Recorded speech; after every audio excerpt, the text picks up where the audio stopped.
Levels.fyi released their end-of-year pay report for 2023, and it has annual compensation numbers, trends from 2023, top pay by engineering level, and top pay in the US, Europe, and the world. So trends from 2023, technical program manager and software engineering manager both grew by 2 and 3%, whereas product designer and software engineer fell not too much, only 0.26 and 0.57%. It's actually a bit surprising to me with all the layoffs that happened for software engineers that it almost stayed steady. Now, top pay by engineering level. So Levels.fyi compiles compensation numbers into these levels. And so we have entry-level engineer, which is just out of college, engineer, which is 2+ years, senior engineer, which is 5+, staff, 10+, principal, 15+, something like that. It has all the very top earners for each level. And what you need to know about total compensation, it's not just salary, it's salary plus bonus plus stock.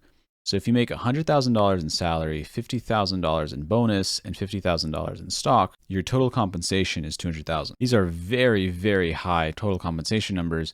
And the thing you also have to keep in mind is that these are very expensive cities to live in. And so the total compensation is actually going to be much higher because of that, compared to if you were living in, let's say, the Midwest in the United States. So now we've got engineer, and the highest here was $380,000, Databricks, San Francisco. For senior engineer, we have Databricks, Netflix, and 2 Sigma, and we're already in the $500,000 range. One thing to note about Netflix is that they actually, I believe, only give you a salary. They don't even do bonuses or stock options. So this number here is actually just the salary. For staff engineer, we've got OpenAI, Coupang, which I'd never heard of until today, LinkedIn, Stripe, and these numbers are absolutely absurd. We're getting to 600,000 plus for the very top of the top here. And finally, principal engineer, we've got Facebook, Stripe, Pinterest, and the top total compensation is $1,020,000 at Facebook. Okay, so now top pay in the US, Europe, and the world. San Francisco definitely is going to be the highest because it's simply the most expensive place to live, also the most options for tech companies, so there you go. Then you got Seattle and New York, which makes sense. A little bit surprising is San Diego and Portland are actually higher than LA